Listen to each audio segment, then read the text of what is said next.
నమస్కారం. మాఘపురాణం 16వ అధ్యాయంలోకి వచ్చాం. అయితే వశిష్ఠ మహర్షి దిలీప మహారాజుకు చెప్తున్నారు. మాఘస్నాన మహిమని తెలిపే మరి ఇంకొక కథ. అంటే మనం రోజు ఇంచుమించుగా తలా ఒక కథ, రోజుకొక కథ చొప్పున చెప్పుకుంటూ ఉంటాం. ఏం చెప్తున్నారు? పూర్వం ఒక విద్యాధరుడు ఒక ఆయన సంతానం కావాలని బ్రహ్మను ఉద్దేశించి గంగా తీరంలో తపస్సు చేసేట. అయితే చాలా నియమంతో ఎంతో శ్రద్ధాళువై, అంటే విద్యాధరులకి సంతానం కావాలని వాళ్ళకి మాత్రం వద్దంటే ఎవరో ఒక పిల్లాడు ఒక పిల్లైనా కావాలని భావిస్తారు ఎవరైనాను. అయితే చాలా కాలానికి బ్రహ్మదేవుడు సంతోషించి ప్రత్యక్షమయ్యాడట.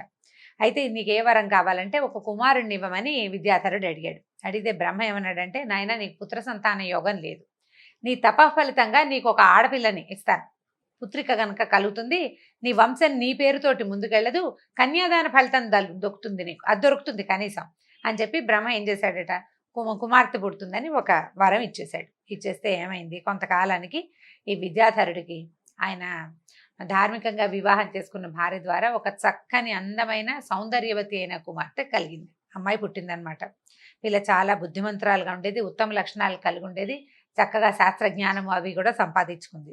అయితే ఈ సద్గుణవంతురాలు చక్కగా సర్వాంగ సుందరి అయిన ఈ పిల్లని ఒక మంచి చోట చక్కని వరునికి ఇచ్చి వివాహం చేయాలని విద్యాధరుడి సంకల్పించుకున్నాడట. అయితే ఏమనుకునేవాడు, ఈ పెళ్లి చేసి అత్తారింటికి పంపించకూడదు, నా పిల్లని నా ఇంట్లోనే ఉంచుకోవాలి, నా దగ్గరికే వచ్చి ఉండే అల్లుడు కావాలని భావించేవాడట. ఇలా అనుకుని ఆయన పెళ్లి సంబంధాలు చూసుకుంటుంటే ఒకానొక రాక్షసుడు ఒకడు ఈ అమ్మాయిని చూశాడట. చూసి ఏం చేశాడ, రాక్షసుడు దేవి భక్తుడు అతను, ఎన్నో దివ్యశక్తులు సంపాదించాడు. కోరిన రూపం అంటే ఇచ్చా రూపధారణ శక్తి కూడా ఉందట అతనికి.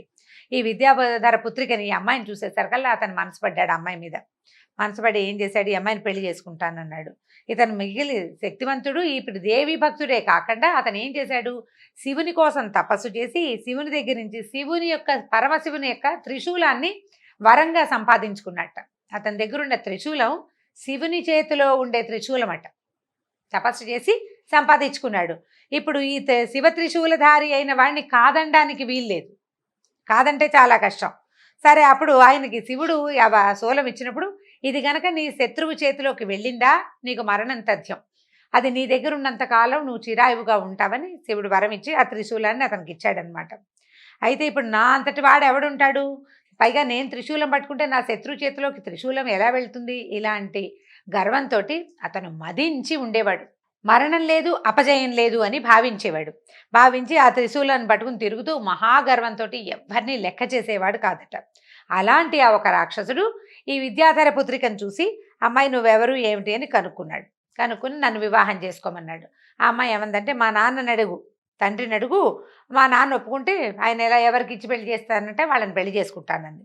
ఈ రాక్షసుడు పోయి విద్యాధరుణ్ణి అడిగి ఏమన్నాడు, మీ అమ్మాయిని నాకు ఇచ్చి పెళ్లి చేయమంటే నేనేదో బంగారు కొండకి ఇచ్చి పెళ్లి చేసి ఇంట్లో పెట్టుకుందాం అనుకుంటుంటే ఈ బ్రహ్మరాక్షసుడికి ఎవరిస్తారు, రాక్షసులకి నేను ఇవ్వను, నేను విద్యాధరుని, నాకు కుమార్తె విద్యాధరి, ఒక విద్యాధర యువకుడు నా ఇంట్లో ఉండే నవయువకుడికి ఇచ్చి వివాహం చేస్తాను కానీ రాక్షసులకి ఇచ్చి నేను పెళ్లి చేయను అన్నాడు. అనేసరికల్లా ఏం చేశాడు, వెనక్కి తిరిగి వచ్చాడు. కానీ ఈ రాక్షసుడు ఏం చేశాడు, ఈ విద్యాధరుడికి తెలియకుండా అమ్మాయిని తీసుకెళ్ళిపోయాడు, కిడ్నాప్ చేశాడు అనమాట. సింపుల్గా తీసి ఏం చేశాడు, సురక్షితంగా సముద్రం కింద ఉన్నటువంటి తన ఇంట్లో దాచిపెట్టుకున్నాడట. సరే, ఏదో ఒక మంచి ముహూర్తం చూసుకుని పెళ్లి చేసుకుందాం అనుకున్నాడు. ఈ కూతురు ఏమైందో తెలియక విద్యాధరుడు ఎంతో విచారిస్తున్నాడు, ప్రయత్నం చేస్తున్నాడు కూతురు కోసం.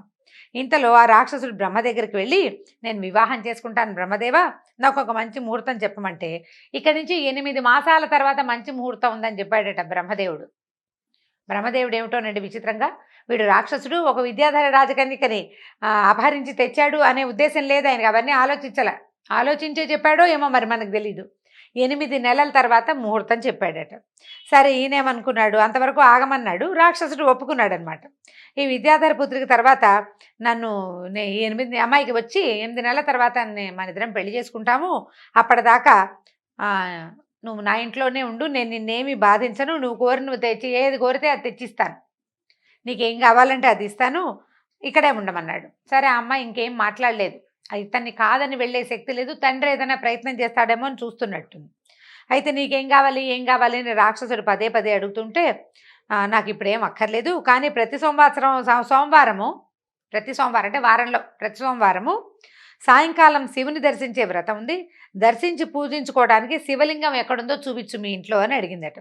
రాక్షసుడు ఏమన్నాడు, మన ఇంట్లో లేదు కానీ పాతాళంలో, అంటే ఇప్పుడు సముద్రం కింద అంటే ఇంచుమించుగా పాతాళం అనుకోవాలి, హాటకేశ్వరుడిని చూపించాడట. హాటకేశ్వరుడు అనే శివలింగమూర్తి అక్కడ ఉన్నాడనమాట, హాటకేశ్వర స్వామి. ఆయన్ని దర్శనం చేసుకోమని చెప్పాడు. ఈ విద్యాధర పుత్రికి ఏం చేసేది, ఈయన అనుమతితోటి శివ సందర్శనానికి ప్రతి సోమవారము పాతాళానికి వెళ్ళి వచ్చేదనమాట. వీళ్ళు సముద్రం కింద ఉన్నారు, ఇంకా కొంచెం కిందకి వెళ్తే పాతాళం ఉందనమాట.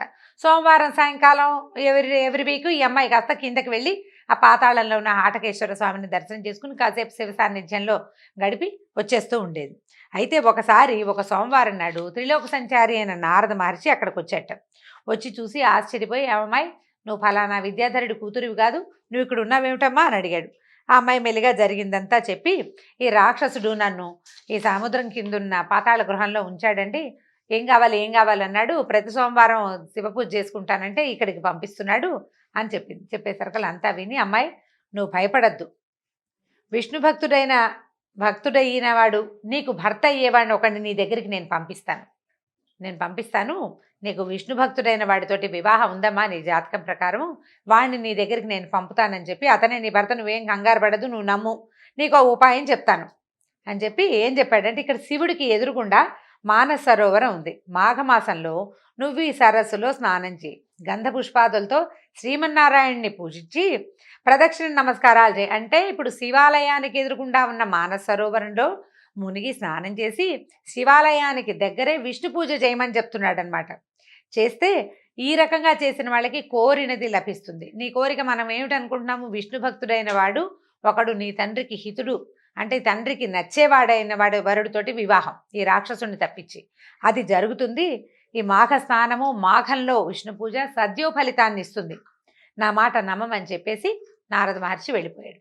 ఈ విద్యాధర పుత్రికి ఏం చేసింది, నారదుడి మాటల్ని మనస్ఫూర్తిగా నమ్మిందట. మాఘమాసం అంతా హాటకేశ్వరపురం స్వామివారి దగ్గర హాటకేశ్వరుని చూడడానికి వెళ్ళేది. సోమవారం కాకుండా ప్రతిరోజు వెళ్ళేదట. రోజు వెళ్ళి మానస సరోవరంలో స్నానం చేసి పూజ చేసుకుని చక్కగా శ్రద్ధగా చేసుకుంటుండేది. పూజ చేయటము, తర్వాత ఏమో దానం చేయటము. ఎందుకంటే రాక్షసుడు ఆ అమ్మాయి ఏది కావాలంటే అది చేయడానికి ఒప్పుకున్నాడు, ఆ అమ్మాయి ఉద్దేశమే అంతా. దాంతో చక్కగా సాంగంగా చేసుకునేది. ఇంతలో ఏమైందట, నారదుడు లోక సంచారం చేస్తూ సౌరాష్ట్ర దేశాన్ని పరిపాలిస్తున్నటువంటి హరిద్రథుడు అనే ఒక మహారాజును చూడబోయాడట ఒకరోజు. ఈ హరిద్రథుడు ఏమిటంటే చాలా మహావిష్ణు భక్తుడట. ఇది ఎక్కడ చెప్తున్నారు, సౌరాష్ట్ర అంటే గుజరాత్ అన్నమాట. అక్కడ ఉన్నాడు ఈ రాజుగారు. ఆ రాజు ఏంటంటే సర్వకాల సర్వావస్థల్లోనూ శ్రీ మహావిష్ణువునే స్మరిస్తాడట. ఈయన స్మరణ విధానం చాలా బాగుంది, చూడండి ఎంత బాగా చెప్తున్నారు.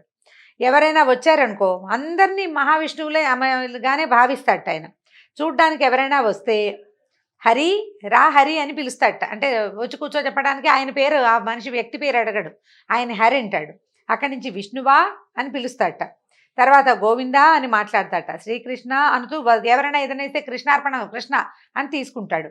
దామోదర అంటూ భుజిస్తాడు. కేశవ అంటూ నిద్రిస్తాడు. నరసింహ అని స్మరిస్తాడు. ఋషికేశ అని నిద్రలేస్తాడు. వామన అంటూ తిరుగుతాడు అటు ఇటు. ఏ పని చేస్తున్నా, ఎవరితో మాట్లాడుతున్నా ఏదో ఒక విధంగా సర్వకాల సర్వావస్థల్లోనూ శ్రీమన్నారాయణున్నే కలుస్తూ ఉంటాడు. ఇట్లా విష్ణు భావన తన్మయుడైనటువంటి హరిద్రథుని దగ్గరికి నారద మహర్షి వెళ్ళాడు.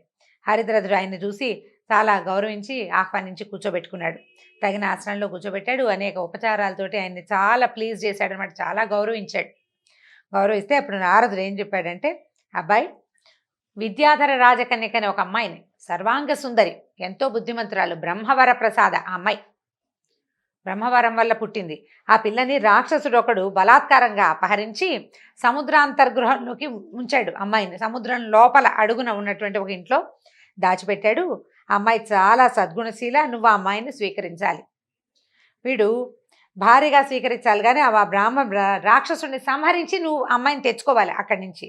ఎలాగా, వాడి చూలంతోనే సంహరించాలి అని తగిన రీతిలో బాగా వివరించి ఏం చేయాలి అనేది ఈ హరిద్రథుడికి అర్థమయ్యేలాగా చెప్పి నారదుడు వెళ్ళిపోయాడట.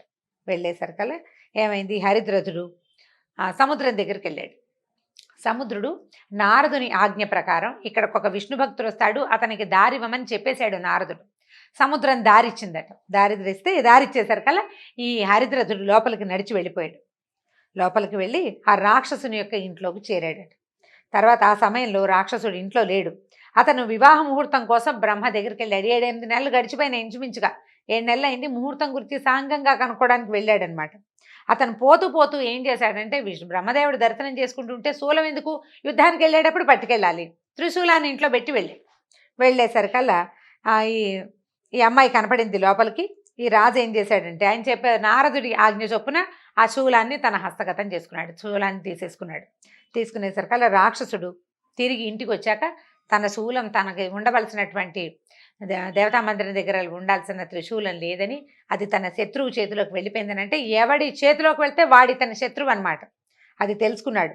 అప్పుడు ఏం ఆలోచించుకున్నాడంటే, నేను అమ్మవారి భక్తుడిని, శివుడి కోసం తపస్సు చేసి శూలాన్ని పొందాను, బ్రహ్మ దగ్గరికి వెళ్ళి ముహూర్తం పెట్టించుకోదలుచుకున్నాను. ఇప్పుడు వచ్చిన వాడు విష్ణు భక్తుడు, అంటే సాక్షాత్ విష్ణువు. ఎవడైతే నిరంతరము విష్ణువుని స్మరిస్తాడో వాడు సాక్షాత్ విష్ణు స్వరూపుడైపోతాడు. ఇప్పుడు త్రిమూర్తుల్లో ఇద్దరిని నేను నిత్యము కలుస్తున్నాను, మూడో వాడు వచ్చాడు. కాబట్టి ఇతని చేతిలో మరణించిన నాకు ఉత్తమ గతే కలుగుతుందని చెప్పి ఏం చేశాడు, యుద్ధానికి బయలుదేరాడు. హరిద్రథుడు మన రాక్షసుడు ఇద్దరు కలిసి యుద్ధం చేశారు. చివరికి శివుని యొక్క శూలాన్ని ప్రయోగించి హరిద్రథుడు ఆ రాక్షసుని సంహరించాడట. ఆ రాజు సంహరించిన తర్వాత విద్యాధర పుత్రిక దగ్గరికి వెళ్ళాడు. ఆమె కూడా ఏంటంటే నారదుడి మాట గుర్తు తెచ్చుకుంది. ఎవరైతే రాక్షసుని సంహరిస్తాడో వాడిని భర్త అని చెప్పాడు కదా ఆయన. అప్పుడు ఆ మాటను గుర్తు తెచ్చుకుని ఆయన తన భర్తగా వరించింది. హరిద్రథుడు ఆమెను వివాహం చేసుకున్నాడు. ఆ దంపతులు ఇద్దరు విష్ణు భక్తులై విష్ణు పూజను మాఘ స్నానమును మానకుండా చేసేవాళ్ళట. చిరకాలము సుఖశాంతులతో శుభలాభములతో జీవితాన్ని గడిపి శ్రీహరి సాన్నిధ్యాన్ని చేరారు అని వశిష్ఠ మహర్షి మాఘస్నాన మహిమని దిలీప మహారాజుకి వివరించాడు. దీంతో 16వ అధ్యాయం పూర్తయిందండి.